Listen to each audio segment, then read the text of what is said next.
ఇప్పుడు నేను టమాటా చారు చూపిస్తాను.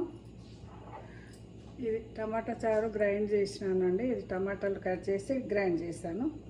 ఇప్పుడు ఇది ఆన్ చేసి కుక్కర్ అది గిన్నె ఆన్ చేసిన తర్వాత దీంట్లో కొబ్బరి వేస్తాను కాబట్టి నేను కొబ్బరి వేసే కూరలలో ఎక్కువ మటుకు కొబ్బరి నూనె వేస్తా. కొబ్బరి వేసే దాంట్లో నేను తప్పకుండా కొబ్బరి నూనె వేస్తానండి. కొబ్బరి నూనె వేసాను. అదేవిధంగా దీనికి కావాల్సినవి కూడా ఇంతేనండి, ఏం లేదు. ఆవాలు, జీలకర్ర,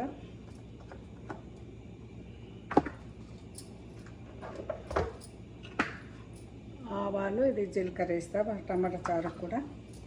అదేవిధంగా ఇది మిరపకాయలు, కరివేపాకు, ఉల్లిగడ్డ, ఇది కొత్తిమీర తర్వాత వేస్తా లాస్ట్. ఇప్పుడు నేను చూపిస్తా చూడండి.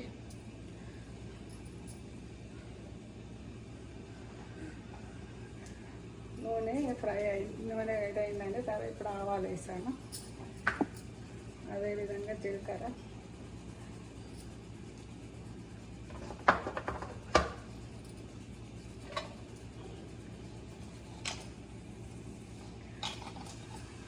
ఉల్లిగడ్డలు వేస్తాం.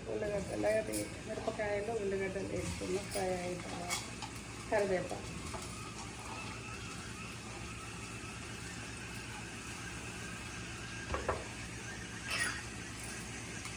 అవి ఫ్రై అవుతున్నాయండి. టమాటా చారు కూడా జీలకర్ర, ఆవాలు వేసి కరివేపాకు, ఉల్లిగడ్డ, మిరపకాయలు కొంచెం ఫ్రై అయిన తర్వాత అప్పుడు నేను ఈ అల్లం ఎల్లిపాయ అవసరము, అల్లం ఎల్లిగడ్డ, ఇదే విధంగా దీనికి కూడా పుడక పొడి అవసరము. ఇదే విధంగా దీనికి మసాలాలు, ఉప్పు, కారం అండి చేసుకునే విధానం. టమాటా చారు నేను చేసుకుంటున్నా చూడండి. ఇప్పుడు అది గోలిన తర్వాత కొంచెం ఫ్రై అయినాక అప్పుడు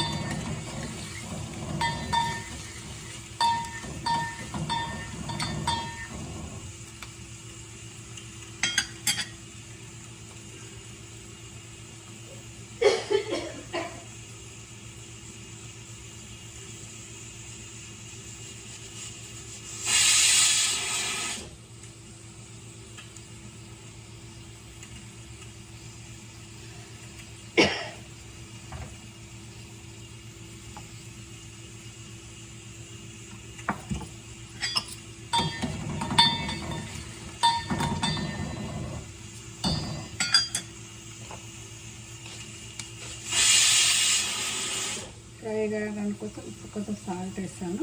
మళ్ళీ తర్వాత కూడా వేస్తాను రుచికి తగ్గట్టు కారం.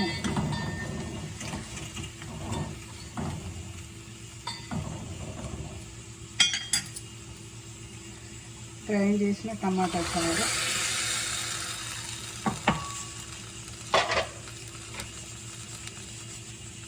దీంట్లో 1/2 స్పూన్ పసుపు, ధనియాల పొడి తర్వాత లాస్ట్ ఇస్తా, ఉప్పు, దీనికి సరిపడా ఉప్పు,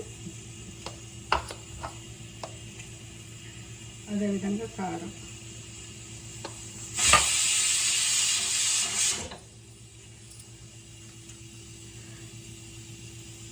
కొద్దిగా అల్లం ఎల్లిగడ్డ పేస్ట్, కుడకపొడి, మసాలా పొడి మళ్ళీ వేస్తారు లాస్ట్. టమాటా చారు ఇక్కడ అవుతుంది కాబట్టి ఇప్పుడు టమాటా చారు ఉప్పు కొంచెం ఉప్పు వేస్తున్నాను. అదేవిధంగా రుచికి తగ్గట్టు కారం, మేము కారం ఉప్పు తక్కువనే తింటామనండి, కొంచెమే వేస్తున్నాను నేను.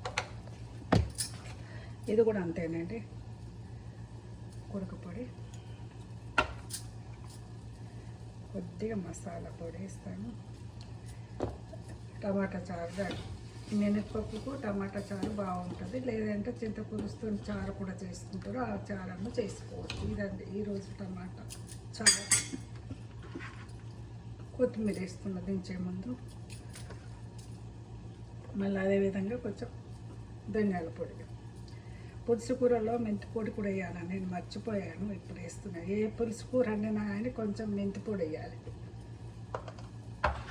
రెడీ అండి, టమాటా చారు రెడీ.